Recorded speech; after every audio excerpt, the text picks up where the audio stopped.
It's April 16th, 2012. This is the Heroclix Show.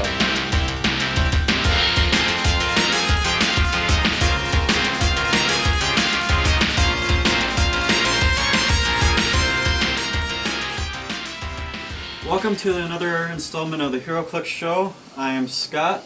I'm Rob. Tonight we're going to be talking about metagaming. What does it mean? What does a metagame look like right now? What is it going to look like? As well as go over some information that we kind of flew over on the last episode. Alright, so after our last episode, we had a few people, were kind of disappointed we didn't talk more about Agent Coulson. And I'll admit, he's a very unique figure. We did kind of skip over him. We weren't personally excited by him, but it's a very unique ability, and I mean, it could go the distance. What they're talking about, and the card's up on the screen about now, they're talking about the ability, I'm not intimidated by any superheroes. Characters 100 points or more can't target Agent Coulson with an attack unless Agent Coulson is the only character on your force. That's a very unique ability. It's important to know that Agent Coulson is 50 points, and he is an LE. You can only run one on your team. You can't have multiples. Which are good around a lot of the, breaking the ability itself. Yeah. You can't have like two of these guys, and then your opponent has a Hulk and he can't attack anybody. That won't happen. So we have Huntered on the forums in the unit section on HE Realms. Huntered on April 5th says, Agent Coulson plus a full Infinity Gauntlet with all the gems, spin it to win it, especially if your opponent can't attack him. So that actually is something I've seen come up a number of times when people are discussing him, throwing a completed Infinity Gauntlet on, which gives him a Power Cosmic to where he can't be outwitted, because right now his biggest weaknesses now, as far as, let's say it's him versus two Supermen, him and whoever, that ability can be outwitted. The I'm not intimidated by superheroes ability can be outwitted, so, Superman comes in outwits, the other one kills him. One hit kills him for that matter, 4 damage would knock him out. So that's one of his pretty big downsides. So people, we'll give him Infinity Gauntlet, Power Cosmic, can't be targeted. That's a general idea. And Pulse Wave would also ignore it. That's something else people have talked about. I'm just not seeing the team he goes amazing on.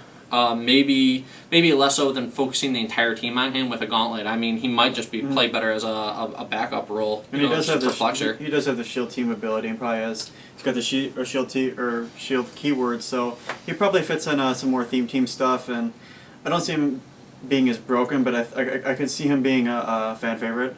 I mean, I can almost see him as one of those pieces, kind of almost like the AIM Renegades. They sit there, they enhance, they give the shield or the Hydra ability. He's got Perplex. Exactly. He perplexes. He gives the shield ability. I can see him playing that role at 50 points. But I guess I'm just not sold on him plus the Gauntlet. But he's a very cool figure, and we really should have talked about him. Mm-hmm.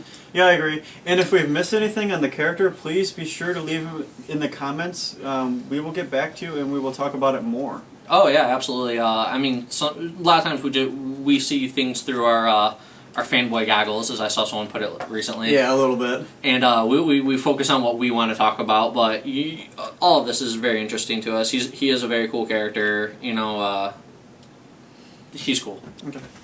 All right, so on this episode, and we'll probably do this in the future, we asked you, the audience, do you have any questions for us? And this was kind of a last second, and we threw it up almost immediately before we began shooting.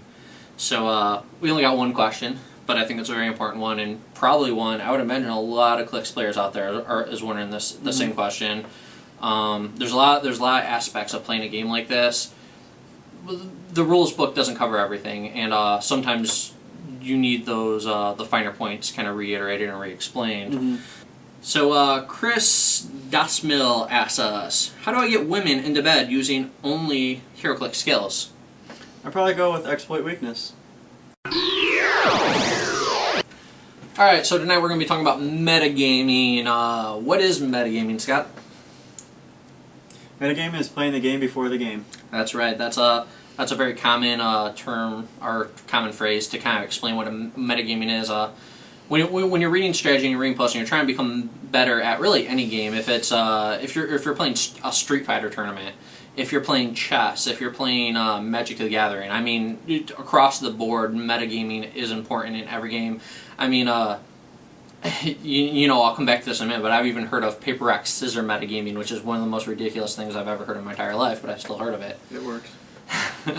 So what is the metagame? The metagame is the game before the game, and what that means is, let's say, let's talk tic-tac-toe for a second. Let's say in tic-tac-toe, which, you know, this is really an example, I don't care if this is accurate or not, taking the middle square may be the best square. Now let's say in tic-tac-toe, taking the middle square is your best square, and then immediately followed by that there's another square, let's say the top left square, which will guarantee a win by turn 5. That does, you know, that's not necessarily true, but let's just say that's what that is. Okay, so what metagaming would be is being aware of this, kind of being aware of the buzz about this. You know, you know, people talking about discussing it. Maybe there's been a tic-tac-toe tournament before, and this strategy is dominated. I mean, think Nightcrawler Metron, for example. The metagame would be looking at that and acknowledging this is what I'm playing against, how do I beat it or how do I perfect it? So in Heroclix we saw that, you know, I brought up the example of Metron Nightcrawler. One of the best examples to Metron Nightcrawler of metagame really just developing and taking place would have been Kid Zoom. Showed off Nightcrawler Hypersonic. That was the idea, at least. It didn't work out that way, obviously. That was a crazy game, and YouTube that if you want to. That's, you know, that's funny. That's a very simple example of metagame, but a more complex example might be entire team strategies, you know, that are being metagamed against. Okay, well, I'm expecting. Let's talk about Infinity Gauntlet. What were the 3 teams we were really expecting on the 300-point teams? Yeah, 300 point. What was that, month 3 or month 2? Yeah, you would see Metron Nightcrawler plus Infinity Gauntlet on Metron. You'd see Superman, Eradicator, and Gauntlet on usually Superman, but some people like Eradicator. Yeah, you either or. And the other one was Imperiex with the Gauntlet. And you know, with the drills to mix things up, but the drills weren't much as important as 19 defense was. So those were 3 teams that we put a lot of focus into. Okay, well, this is what I expect. What's best? Mm-hmm. I mean, it's no surprise the Metron with Gauntlet plus Nightcrawler was obviously the worst team out of all of those. It did horrible. Couldn't win any. You couldn't click your way out of a wet paper bag with that team. Yeah. It's horrible, and everyone knows that. So, I mean, we don't want to focus on that too much. Mm-hmm. No, okay, so Metron Nightcrawler, absolutely insane. Busted in half. I don't know what beats it to this day. I don't know what anyone could have built other than Metron Nightcrawler to beat Metron Nightcrawler. Yeah, the Gauntlet threw Metron really over the top. I mean, there's so many different ways you could just break that team. I remember I turtled a lot with Nightcrawler in front, you know, while just rolling up the thing and, like, perplex up Nightcrawler's defense at 20. You got to get through shape change, super senses, and a 20 defense. Have fun. Now, I'd say probably over half of the people watching this right now are thinking to themselves, or ready to type, or they're thinking, oh, I know how I could have beat it. I could have insert whatever. And you know, that right there, you are metagaming. That is essentially what metagaming is. You are considering what is going to be played, and you're developing your strategy on that. The on the other side of that coin is you ignore what people are playing. I don't care if people are running Superman. I don't care if people are running Eradicator. I don't care about Metron. I'll build what I want to build. That's not an option. If you're playing casual, that's a completely viable option. If you consider yourself competitive, or you want to be competitive, or you want to be better, that's a bad option. You can't just ignore what other people are doing. If sports teams did this, I mean, they would not win. You don't win at these things by not preparing for the game. And there's thankfully room for both in the game. We both really enjoy competitive and seeing, you know, how much you can test yourself, and we do enjoy a casual game. I especially like playing Nimrod with a few feats and watching everybody go to town on them. Okay, and so the metagame is heavily affected by what is going to be currently legal in the sets. And there's Modern Age and there's Golden Age, which is anything goes, feats, everything. And then there's more commonly Silver Age. It's got a few different names. It's basically all the clicks, but without feats and battlefield conditions. So what we're going to put our focus on today is Modern Age metagame. That's usually the most important one. Golden Age and Silver Age are almost exclusively casual formats. They're not completely, I'm just saying mostly. You know, the IG tournaments, I mean, those are going to be Modern Age. And right now, the oldest modern age set currently, Scott, do you have that information? Oldest modern age is the Batman set. It's the BA. Batman Alpha? Yeah, I believe so. Yep. So the currently the oldest set in modern is Batman Alpha. It's Batman Alpha right now up to Galactic Guardians. So really, you mesh up the best teams there. And the metagame is really defined by the best figures, and the best teams generally help to define that. But not only that, buzz. People chatting. People getting on the forums and saying, "Oh my gosh, my team is amazing. Try this out." Other people doing, "Yeah, I tried it out. It's amazing." It might not actually be the best team, or it might not even be in the top 3 or top 5 teams. But just the discussion and the buzz around it will help to define it as a meta team. As of July 1st, a lot of the sets are going to be cycling out and retiring. And that's going to go all the way up to Brightest Day, so you're going to lose a lot of fun pieces. We've actually talked before about 10-point Nurse. There was, on the 2 top teams, when you had the Metrons fighting against each other, you had 2 pieces that were identical on each team. Metrons were on both teams, and Nurses were on both teams. And they use them because they left over points, but I mean, if you get off a heal, you get off a heal. I mean, yeah. What else are you going to do with your points? Exactly. With losing that, we have the Gauntlet now, don't get me wrong, but I see the Gauntlet probably taking up being a defining role of the team. Right now, I don't know how you fill those remaining points. Astral Strange, I'm looking at him right now. Pick up a few of those. And if you're not using Gauntlet, you're probably using Gamma Bomb. But oh yeah, Gamma Bomb is it was really a beast. In that IG tournament with the Nexus. That was really shining there, and I could see the right team. Gauntlet's taking the limelight from it right now. Yeah. As soon as Gauntlet dies down, Gauntlet won't die down. Yeah, I know. The only way Gauntlet dies down is if WizKids regulates it by errating the rules, changing what it does, or by releasing figures that have specific anti-Gauntlet traits. And an example of this is there's some buzz about the new ATAs coming out. I don't know if you've read about this at all. There's some buzz, just it's pure speculation at this point, purely speculative. But they're talking about traits that would allow you to remove gems from an opposing Gauntlet. And that's you almost need that for Gauntlet to not be like Gauntlet's getting played. Gauntlet's amazing. I don't even know what I'm talking about. But you almost need that counterbalance to it. You need some answer to it. There's no answer right now. It's just awesome. When Gauntlet has the full gems out, if they don't change anything, it is gonna be out of control. It's gonna be on every competitive team, 100% of the time. With that said, is that good or bad for the format? I don't know that it's necessarily bad. Maybe not a fully loaded Gauntlet. Maybe we end up seeing figures that weren't playable that are now playable with the right combination of gems or all the gems. So I don't know that it's necessarily bad yet, and only time will tell us. There's no reason to, go crazy and the sky's falling here. We don't know how that will play out yet. We've actually been playing with the Gauntlet, competitively and for fun, and it's been a riot, to be honest. Yeah, I have yet to have a game where I'm like, stupid Gauntlet. That hasn't happened with me. I've enjoyed it the whole way through. Even the opening TK is hilarious. Yeah. Oh, that kind of brings a point. We're losing right now. Our cheapest TKer from the old set is G. Yeah. 40-point G, cheapest TKer. I was actually thinking about this.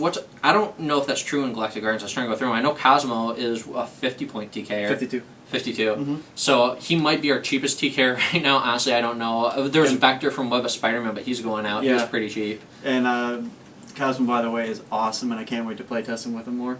Yeah, well, we're losing some cheap TK, but people have discussed this, and we've discussed this. Here's a thought: you want a really cheap TK, depending on the team. Throw out an Astral Strange, put a 1-gem Gauntlet on him. There you go. So you get a 20-point, 8-point TKer. There you go. We haven't had that since Jean Grey, way back when. So DC 75th is going to be our oldest set. Yes. Okay. So watch the prices of White Flash jump. Yeah, that's actually something people have talked about. White Flash has always been a good piece, but it's always been kind of on the edge of extreme playability and semi-playability. And Kidzoom wasn't really...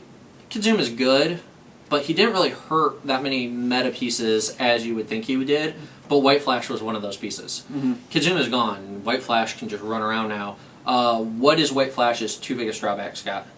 Power Cosmic. Well, not Power Cosmic specifically. The fact... He can be outwitted. Yes. And he cannot push. So, without taking damage. A light bulb just went off, if you haven't already considered that. 40-point Gauntlet. 40-point Gauntlet. Fully loaded, Power Cosmic.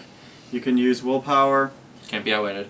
And with his already high defense of 18 with super senses and perplex built into him, I mean, he's 19 base, or 19 after perplex, and then you get the gauntlet rolling. I mean, sky's the limit. Have fun catching him. Oh yeah, so that, you know, it's really hard to define the metagame after July 1st. You know, there's a lot of people have discussed it, but there are certain things that, you know, maybe just the buzz of White Flash will help it to define the metagame, whether it's good or not, like we had discussed. What are some other teams that stay legal? Some of the teams we just talked about in the current, when we were just discussing current metagame, some of those teams will still be legal. Nightcrawler, completely gone. Gone. But Superman, Eradicator, Gauntlet, good. Imperiex, Gauntlet, good. Yeah, that's still good. Although I think over time that will slowly become worse as new pieces come out. And you got to factor in Galactic Guardians just came out. The Avengers movie sets are coming out. I mean, we're gonna have Chaos War soon. It takes a lot of ironing out and playtesting with a lot of the new sets and new pieces just to see what's gonna work, what has synergy. So it's going to be interesting next few months just to see what rises to the top, and it's kind of refreshing to see Metron and Nightcrawler gone because you get to see something new. Well, I think that's pretty much it for our show. Yeah, maybe you're looking for us to define the metagame come July 1st, and we didn't really do that. We kind of threw out some teams that have been big or maybe big. But you know what? I hope that we've provided you with enough information so where you can go out and discover the metagame yourself. It isn't defined. Help define it. Help discover it. Well, I think it's going to pretty much conclude our show. We like comments and questions, so if you want to have some questions for us to do on the next episodes, please leave comments on our YouTube. You can subscribe to us. You'll see updates as they come up. And also, we do post on HC Realms. I am Epic, and this is Rabbit on there. That's right. Rob is Rabbit. Epic is Scott. And you will see us on there, so please leave questions and comments for our newer videos. I'm Scott. And I'm Rob. Have a good one.